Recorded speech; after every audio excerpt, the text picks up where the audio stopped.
The middle of the week, middle of the day. What am I doing here? Other than listening to cool music. Hey, everybody. It is Jeff DeVerter. I am the Chief Technology Evangelist here at Rackspace Technology. And we are here not with one of our fancy Cloud Talk Lives, but with our Rackspace Live. Guys, there's some really cool stuff going on around Rackspace. You know, we like to pop in every now and again on a Wednesday around 12:30 Central Time, which is, of course, where we are now, and tell you all about it. Now, I've got a great guest for you today. We're going to talk about cloud operations. But first, as always, these are interactive conversations. So introduce yourself in the comments, down below, over to the side. Malkit, I'm saying your name wrong, I'm sure, is the first one here. So glad that you are here. Thanks so much for being here with me today. This is going to be it's going to be fun. I can't wait to get into the content.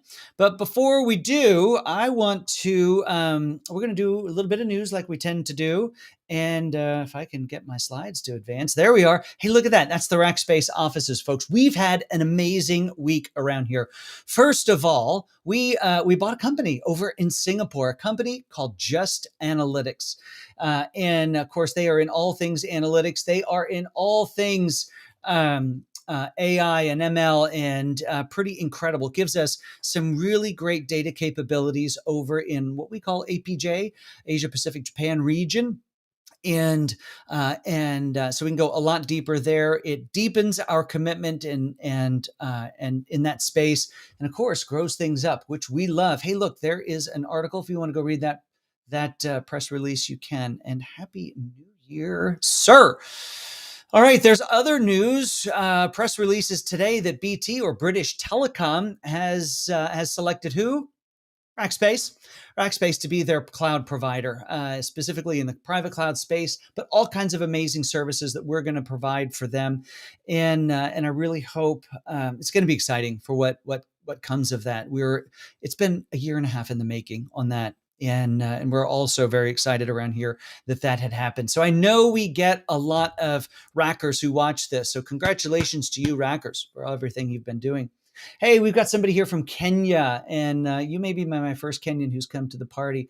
So thanks so much for being here. Hey, let's talk other news. Now, yesterday I talked about this a little bit, but it's such a great kind of bridge into the conversation I have with our guest today that I wanted to just chat for a second about it. And hey, Chris, glad to see you in the live as well. But hey, David Lithicum wrote a really interesting article, came out mid-December, and it says the future of cloud ops, big challenges and possible solutions. But I wanted to talk a little bit about those challenges because my guest today is going to help kind of shed some light on how we help do that sort of stuff. So, hey, we got somebody from a Racker from Germany. Glad that you are here as well. Benjamin, that's my youngest son's name. So you and me, we're buds. All right. So here's what David said about these challenges in cloud operations. First of all, the lack of available cloud skills. These are hard skills to find. Trust us, we know. We're hiring hundreds of them right now. And we're actually even taking some of our, what we would call a level 1 or level 2 system administrator and running them through a multi-month program to turn them into cloud engineers and ultimately cloud architects. They're hard to find. Not a lot of companies have, a couple thousand of these level 1 folks that we can transform into cloud architects. Another is a lack of static budget. Guys, this melts the brain of the finance team in understanding when and where, what the cloud's going to be, what their expenses are going to be in the cloud from a support point of view. It's challenging. Another point is the rise of ransomware attacks, these rising security threats related to cloud operations and people just doing what needs to be done to these environments, not getting done. It's slowing people down. It's challenging what we think of as operations, and specifically cloud operations. Now, also is this swift move to a utility-based consumption model. We've been doing this stuff for a while, and it's still hard for some folks. So, hey. So with that, everyone, that's what David Lithicum had to say about it. We can share that article out. You can go read it. It was in yesterday's Cloud Talk Live. If you haven't already subscribed to Cloud Talk, You can do it anywhere Cloud Talk or podcasts are found. Or just go back and watch the video from yesterday. Philip Wyatt's here. Philip's my new best friend over at Zscaler. They do amazing work over there. If you guys aren't familiar with Zscaler, I encourage you to go check them out. They do cool stuff. Speaking of ransomware and security challenges, also Lawrence from the UK. Glad that you are here. It's late enough in the afternoon for you to have a pint. Canada's here. Joseph is here, a UK racker. So glad that you're here. All right. Well, now what I want to do is bring up. Yeah, there he is. There's Ray. Ray Quinones. Now, Ray and I have known each other almost since I think we both started the same year, about 12 years ago. 2008 is when I started. But why don't we go ahead and bring Ray up? Ray is a senior manager over our solution architecture team and doing some amazing stuff. And Ray is live almost just on the second floor, but where that picture was that I was using before. Ray, welcome to Rackspace Live. I'm glad you're here. Oh, absolutely. Thanks for having me, Jeff. It's great joining out of San Antonio here at our headquarters in the castle. It's our food court sign right there, and the slide that you actually, your picture, the top of that, the slide's right over here. That's right. Now, somebody might be wondering why a corporate office has a big food court sign. Not a lot of people realize that our corporate office in San Antonio is inside of an old mall. Now, we've refurbed and fancied it up a lot, but we kept some of the cool 1980s and 1990s mall stuff, like the big food court sign. Kind of neat stuff out there. Ray, you've been at Rackspace as long as I have. Was 2008 your starter year, or were you in and around then? Real right around there. I mean, it's been a journey. Like it's just like blinking. Yeah. Wait, we hit 12 years? How did that happen? I don't even know. And tell you, starting in the. What was your first job at Rackspace 12 years ago? Man, 12 years ago. It was I started at our data point location across San Antonio. Then we moved from there here to the castle as a lead gen specialist. So when that chat with it was myself and my team, that's my first job here that started that. That was Ray back there typing, giving you those answers. So you and a lot of other people started in meager's the wrong word, very, very junior positions. And now look at you. You're leading solution architecture for us over in our Anika division and crushing it. It's amazing. I'm glad to be in the Anika world, glad to have been with Rackspace and love the space we do and what we work in with the team. Hey, well, what do you like about it over there on the inside the solution architecture team over at Anika? Well, I may be slightly biased, but AWS is my domain. So AWS is where I focus, and that's the beauty behind it. I have a team of amazing customer solution architects that are paired up with our Anika account executives, and their goal is to be truly customer obsessed and run and focus what we can do to take our customers where they're at, where they're going, what they want to do, how they want to get there, and all day in, day out. It's amazing. I have an awesome team that backs that up. Well, and you heard me talk about that news article that David Lithicum wrote, and he talked about the challenges that people are seeing in cloud ops. And I would imagine as you heard me read through them, they were of no surprise to you. Can't find people was the first one. Absolutely. I mean, we see that day in and day out. I'm so glad you mentioned our program as well, too, that takes our engineers that we have that want to learn, that want to stay motivated to go into the direction of the managed public cloud world and spin those investment cycles with us. I mean, I myself, I still have quite a few recs open as we continue to grow. These are talents that we're looking to fulfill for our customers. So we save them the resourcing, the time, and need to figure out how to get those roles into their business. That's right. Now, as Rackspace has, look at this, career opportunities. That's so good. Very important. Yes. Yes, it is. As Rackspace grew in our capabilities, of course, everybody knows us as having our data centers, and we haven't gotten rid of them. In fact, we continue to fill them up more. We have 40 of them around the world. But as we moved our services and support out into the cloud, we realized something very quick because this is transparency mode, folks. In honesty mode, we built a cloud-based offering that looked an awful lot like managed hosting inside of a data center. In fact, that's what everyone did. In fact, that's what everyone predominantly had been doing up until Rackspace last year released an offering called Rackspace Elastic Engineering. And there's going to be a little link come up. You can go learn more about it. And that's what we're going to talk about today is what makes this service offering from Rackspace uniquely different. And let's go from the people aspect. What's different about a team, an Elastic Engineering pod that's going to be different than traditional managed hosting, right? Yeah, I think let's kind of keep the terms that everybody has attending us. And so when we say a pod, we say a specific number of members in a group, which could protect a engagement manager, many roles that function within that pod. And it's a very narrow ratio that we function in with our customers. But being able to take what was the reactive world, just, hey, look, what can I do for you? What can I build for you? But really embracing where customers at and where they want to go. We really look at the future, the next gen, right? How do we take a customer who just needs people, time, skills, and doers to Right. meet with the customer week over week to earn that value month over month to ensure that we're moving the needle for the customer in a very agile manner that meets their goals and gets them to where they want to go. I mentioned on the show yesterday that I've gotten into it a little bit online with some folks on. I know that surprises people because the online is such a calm and peaceful place, but they're Always. making statements like, "Hey, in a cloud-based world, there's no need for for managed hosting or even operations because why would you need to patch a server? We shouldn't even be using servers. We should be able to just spin one up with code. Why do we need these types of roles? What's your answer to that, Ray? That's the beauty of what we have in the elastic engineering world.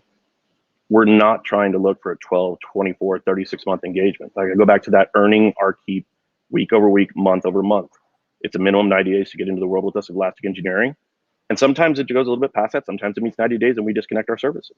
The Yeah. goal is to get the customer better, faster, stronger. And I agree. In certain environments, that 24/7 bump in the night may be the team running through their pager duty on the customer side. They Yeah. just need to get there. They need to evolve. So this is the functionality in the name of elastic engineering to have our customers be able to scale up and scale down the number of hours and resources in a group. Well, let's maybe put some more definition around the term elastic because it is front and center in the name.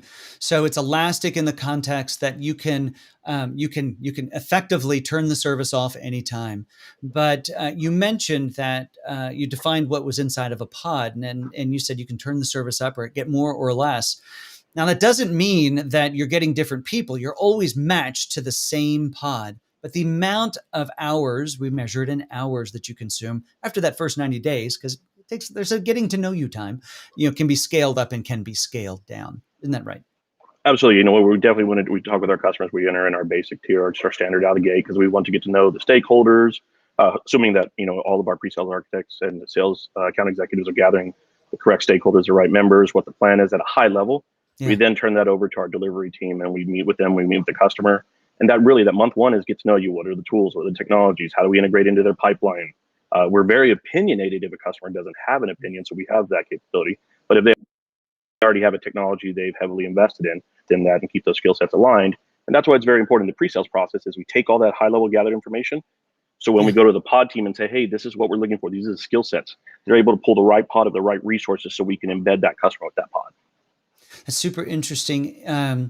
You're using, if anyone's familiar with traditional operations or managed services, Ray used the term reactive, and it's very much reactive, reacting on two primary conditions, and that is, did an automated alarm sound, or did the customer enter a ticket or call and say, "Hey, I got a thing I need you to look at," reacting to that scenario. But in the words and the way that Ray was just describing all of that, we're talking about getting to know you. I mean, what is different when we think about what we're doing for our customers in these elastic engineering pods that's different from what we might have done in a managed hosting world?